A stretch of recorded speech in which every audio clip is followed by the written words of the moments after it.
Hello नमस्कार दोस्तों, स्वागत है आपका हमारे YouTube channel education power class में।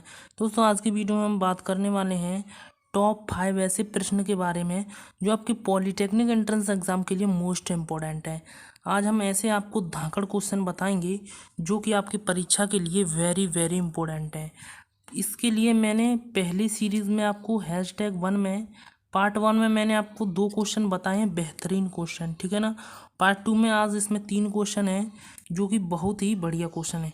आप जो है ना सरल सरल क्वेश्चन करके खुश हो जाते हो, तो आज ज़रा इन क्वेश्चनों को भी कर लीजिए और कमेंट करके ईमानदारी के साथ ये भी बताइए कि आपने कितने क्वेश्चन सही किए, ठीक है ना। तो आप हमारे चैनल पर पहली बार हो तो चैनल को सब्सक्राइब कर लीजिएगा एंड वीडियो अच्छी लगे तो वीडियो को लाइक कर देना। चलिए वीडियो को स्टार्ट करते हैं।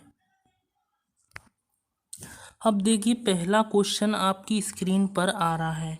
पहला क्वेश्चन क्या है, ज़रा इसको ध्यान से पढ़िएगा और आंसर भी बताइए। वीडियो रोक के आप सॉल्व भी कर सकते हैं और देख सकते हैं कि हमारा आंसर सही है कि हम कर पा रहे हैं, ठीक है ना। चलिए तो बताते हैं इन क्वेश्चनों को। 15 मीटर ऊंची नदी के पुल से एक नाव का अवनमन कोण 45 डिग्री है। यदि नाव 6 किलोमीटर, यानी कि यदि नाव लिख गया यहाँ पे, नाव होना चाहिए, 6 किलोमीटर घंटा की चाल से आ रही है तो नाव पुल के नीचे पहुंच जाएगी। जैसे मान लिया हमने ये 15 मीटर ऊंचा पुल है, ठीक है ना, ये 15 मीटर ऊंचा पुल है, हमने 15 मीटर मान लिया, ठीक है। और यहाँ पे हमारी नाव है, ये उधर पुल की ओर जा रही है यहाँ पे, ठीक है ना। कितने 6 किलोमीटर प्रति घंटा की चाल से, 6 किलोमीटर प्रति घंटा की चाल से जा रही है। और इसको यहाँ पे मिला दीजिएगा, इसके साथ ही कितने का कोण बना रही है, 45 डिग्री का कोण बना रही है इसके साथ, ठीक है ना, 45 डिग्री का। तो मैं आपको बता देता हूँ, ये इनको नाम दे दीजिए ABC, ठीक है ना। आपसे पूछा क्या है, देखिए आपसे पूछा क्या है कि नाव को यहाँ तक पहुँचने में कितना समय लगेगा, ठीक है ना, यानी A से C तक, यानी ये क्या पुल, यहाँ पे पुल है और यहाँ पे नाव है। मैं लिख देता हूँ बिंदु A पर नाव है, तो नाव को यहाँ से यहाँ तक पहुँचने में कितना समय लगेगा। तो समय बराबर कितना, यानी टाइम बराबर फॉर्मूला होता है चाल बट्टे समय बराबर दूरी बट्टे चाल, ठीक है ना। दूरी यानी डिस्टेंस अपॉन चाल, ठीक है ना, डिस्टेंस अपॉन चाल। समय बराबर फॉर्मूला हो गया डिस्टेंस अपॉन चाल यानी कि स्पीड, ठीक है ना। तो डिस्टेंस यहाँ से यहाँ तक की कितनी है, हमें यहाँ से यहाँ तक की डिस्टेंस पता होना चाहिए जो कि हमें नहीं मालूम है। तो कैसे निकालेंगे, देखिए ये 15 मीटर है, ये लंब है ना, ये 15 मीटर है, तो ये कितनी हो जाएगी, ये भी 15 मीटर हो जाएगी, क्योंकि 45 डिग्री का एंगल बन रहा है, ठीक है ना, 45 डिग्री का एंगल बन रहा है, इसीलिए 15 की हो जाएगी। तो कैसे निकालते हैं मैं आपको बता देता हूँ। देखिए 10 45 कराएंगे, 10 45, तो 45 बराबर लिख देंगे यहाँ पे, ठीक है ना, 10 45 यानी कि 10 थीटा, 10 थीटा बराबर लंब बट्टे कितना हो जाएगा, आधार हो जाएगा ना। तो लंब कितना है, लंब 15 है, तो 15 लिख लीजिए, 15 अपॉन आधार क्या है, x मान लीजिए, हमें नहीं मालूम आधार, तो x हो जाएगा। तो 10 45 का मान 1 होता है, इक्वल टू 15 अपॉन x, ठीक है ना। तो x का मान कितना आ गया, 15, यानी कि वहाँ से वहाँ तक की दूरी कितनी है, 15 मीटर, ठीक है ना। तो इसका मान कितना निकल के आ गया, 15, ठीक है ना। तो यहाँ पे हम 15 लिख देते हैं। तो अब हमें समय निकालने के लिए क्या चाहिएगा, हमको चाहिए डिस्टेंस, ठीक है ना, डिस्टेंस एंड स्पीड।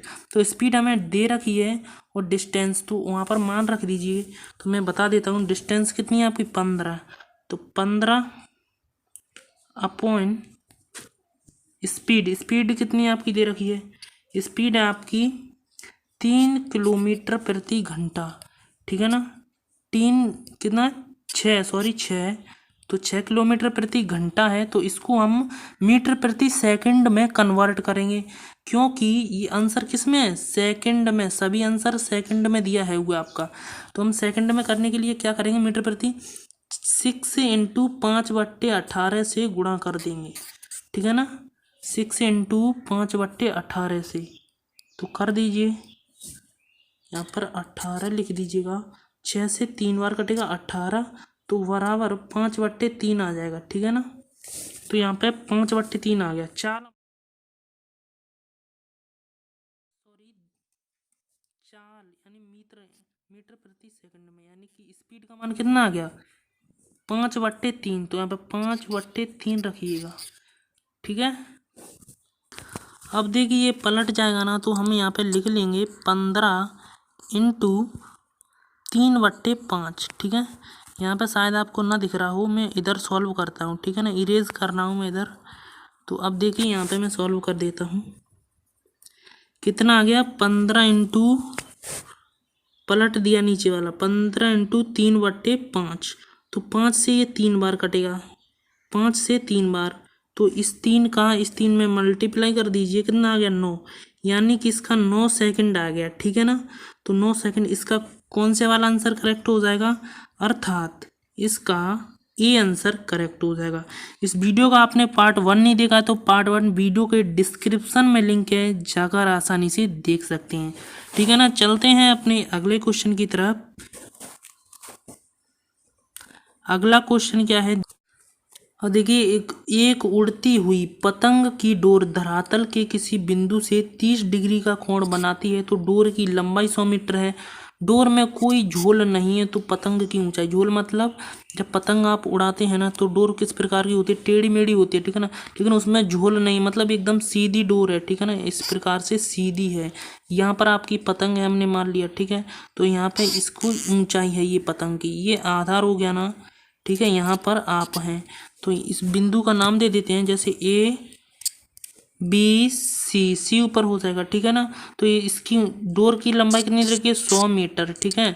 और पूछी क्या है, पतंग की ऊंचाई, ऊंचाई हमने एच मान लिया, ठीक है, एच मान लिया ना।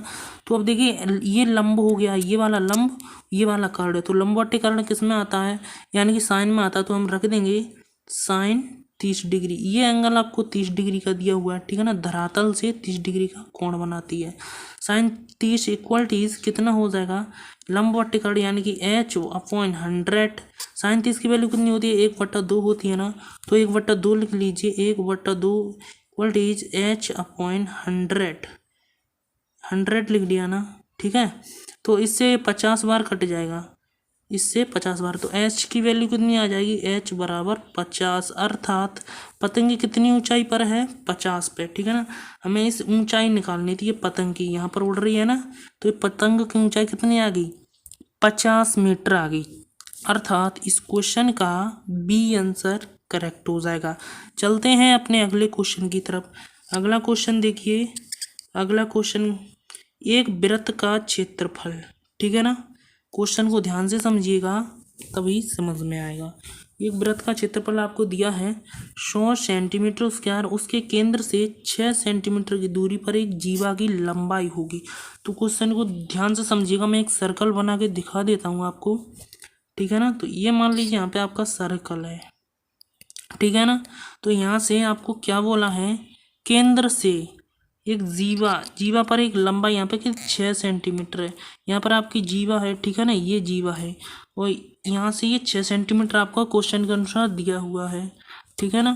तो यहाँ पर लिख दीजिएगा ये 6 सेंटीमीटर है। हमें पूछा क्या है, इस पूरी जीवा ए बी की लंबाई पूछा, पॉइंट दे दीजिएगा, ये ओ मान लीजिए, ये सी मान लीजिए, ठीक है, कुछ भी मान सकते हैं आप अपने अनुसार। और इसको त्रिज्या को यहाँ मिला दीजिए, तो हमको त्रिज्या तो पता नहीं है, तो त्रिज्या कैसे निकालेंगे। यहाँ पे देखिए वृत्त का क्षेत्रफल दिया है πr² इक्वल टी 100, हमको वृत्त का क्षेत्रफल दिया है, ठीक है। तो 100 दिया है ना, 100 पाई दिया है हमको, तो पाई से पाई कट जाएगा, तो r² यानी कि वर्गमूल लेंगे, तो r की वैल्यू कितनी निकल के आएगी, यानी कि 10 निकल के आ जाएगी, ठीक है ना, r की वैल्यू। तो 10r बराबर हम लिख सकते हैं 10, ठीक है ना। तो हमें r की वैल्यू प्राप्त होगी, यानी कि ये कितना आ गया, 10 आ गया, ठीक है। ये आपको पता होना चाहिए। यहाँ से ये लंब होता है 90 डिग्री का एंगल, केंद्र से इस जीवा पर डाला गया लंब रेखा को समद्विभाजित करता है। कहने का मतलब समझिए ए ओ बराबर होगा ओ बी के, ठीक है ना। इस स्थिति में ध्यान रखिएगा। अब देखिए यहाँ पे करना क्या है हमको, ओ ए ओ यहाँ से यहाँ तक की दूरी पता चल जाए तो उतनी ही ये होगी, क्योंकि केंद्र से जीवा पर डाला गया लंब रेखा को समद्विभाजित करता है। तो ए ओ निकालने के लिए, आधार निकालने के लिए हम क्या करेंगे, कर्ण का स्क्वायर यानी कि ए सी का स्क्वायर माइनस लंब का स्क्वायर यानी कि ओ सी का स्क्वायर। तो देखिए इक्वलिटीज लिख लेते हैं हम यहाँ पे, वर्ग में करड़ी के अंदर देखिए कर्ण कितना है, 10 है ना, इसका वर्गमूल वर्ग कितना हो जाएगा, 100 हो जाएगा ना। तो माइनस करेंगे तो 6 का कितना होता है, 36। तो घटा दीजिएगा, कितना बचेगा, 64 बचेगा। रूट के अंदर 64 यानी कि ए ओ की लंबाई कितनी आ गई, ए ओ की लंबाई 64 आ गई। लेकिन ये अभी आंसर नहीं है, हमसे पूछा है जीवा की लंबाई यानी पूरी ए बी की लंबाई, यानी ए ओ 8 है तो ओ बी भी 8 होगी, यानी 8 + 8 कितना आ गया, 16 आ जाएगा पूरी लंबाई। हमने तो ए ओ की निकाली लेकिन हमसे पूछा गया है ए बी की, तो पूरी लंबाई ये 16 आ जाएगी ना।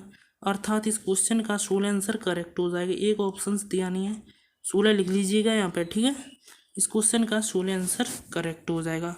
तो कैसी रही आज की वीडियो, अगर आपको वीडियो अच्छी लगी हो तो लाइक ज़रूर कर देना एंड जाते जाते चैनल को सब्सक्राइब कर लेना पॉलीटेक्निक एंट्रेंस एग्ज़ाम की हर एक अपडेट पाने के लिए। साथ ही साथ पॉलीटेक्निक एंट्रेंस एग्ज़ाम में आने वाले हम मोस्ट इम्पोर्टेंट प्रीवियस ईयर के क्वेश्चन कराते हैं, चैनल को सब्सक्राइब कर लेना।